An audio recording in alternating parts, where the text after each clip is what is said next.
October 2nd, 2012, the day Resident Evil 6 was released. I remember I was in 3rd grade and we were in recess, and I remember talking to my friends about Resident Evil 6 and talking about how excited I was for the game and telling them about how amazing it was going to be, and they weren't very receptive to it, all of us being kids. Most of us didn't actually play Resident Evil. In fact, none of my friends played Resident Evil besides me. I was the only one that had any experience with the series. But I told them, this is going to be the greatest game of our lifetimes.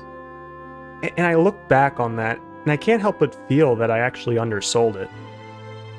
It ended up being the greatest piece of entertainment in human history. Let me just paint a picture for you all, just so you can understand exactly what the Resident Evil series means to me and what Resident Evil 6 means. Because back in the day, I was 2 years old, and I was walking down the hall of my house, and it was pretty dark. It was late at night, and I heard a scream from my brother's room. So I went up to him, and I actually went up to the room, and he just ran out. And I heard the sound of munching coming from the TV, and these were these old tube televisions, and I was drawn in by the light, and and drawn in by the sound too, because I was wondering what was going on. So I walk in, and I see on the television this girl character getting munched by the zombie. I see the controller on the floor. I have a basic understanding of how games work by that point, so I pick up the controller, and it wasn't perfect, but I did manage to get away from the zombie, and pressing a bunch of buttons, I managed to get into the door that led out into the dining room, and then I saw this cutscene. This legend, Barry Burden, took 3 magnum shots to kill a zombie, but he blew the zombie's head right off. And I was amazed. I was hooked at that point. I couldn't believe what I just saw, and immediately I was a Resident Evil fan. A couple of years later, 1998, I'll never forget it. It was the year that Resident Evil 2 came out, and by that point, I had a better understanding of the English language. I've improved a little bit since then, and I could understand what the characters were saying now. I could understand the game and the story and the plot, and it wasn't anymore just a game or I should say, it wasn't just a series that was just killing zombies for me. It was just something else. And Resident Evil 2 played a lot of that. Resident Evil 3 played a lot of that. Code Veronica, Survivor, Dead Aim, Resident Evil 4, Resident Evil 5 over the years. And I knew leading into Resident Evil 6 that it would not let me down. And it didn't. I don't call games perfect. In fact, I don't call anything perfect. But Resident Evil 6 is about as close to perfect as you can get.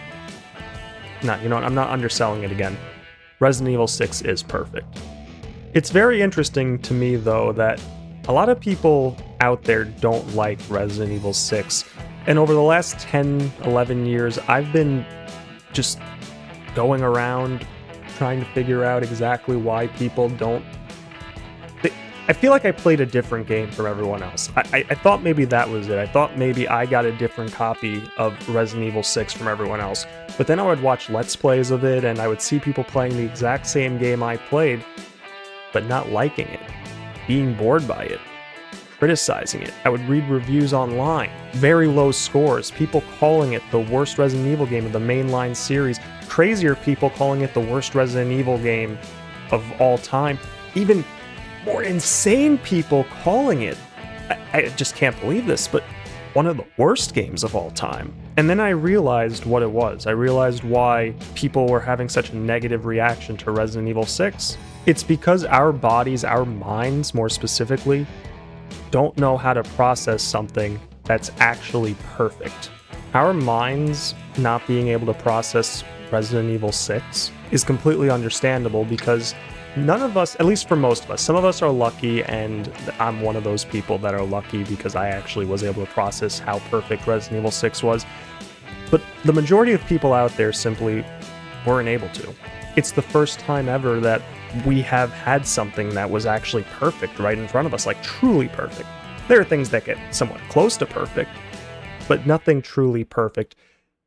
And I think that just broke the brains of a lot of people and has led to some people trying to find issues with the game, find flaws that simply aren't there, create things to go against the greatness that is Resident Evil 6.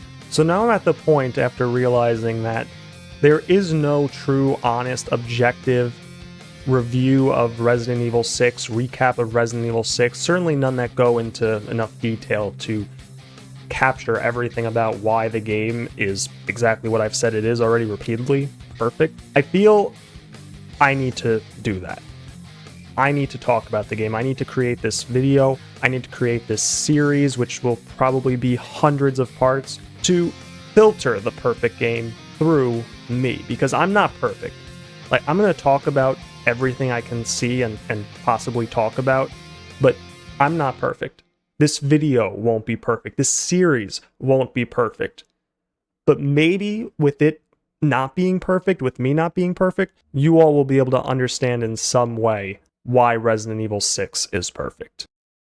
After years of arguing with people about RE6, more and more I find myself wondering if it's all worth fighting for. For a future without Resident Evil 6-8?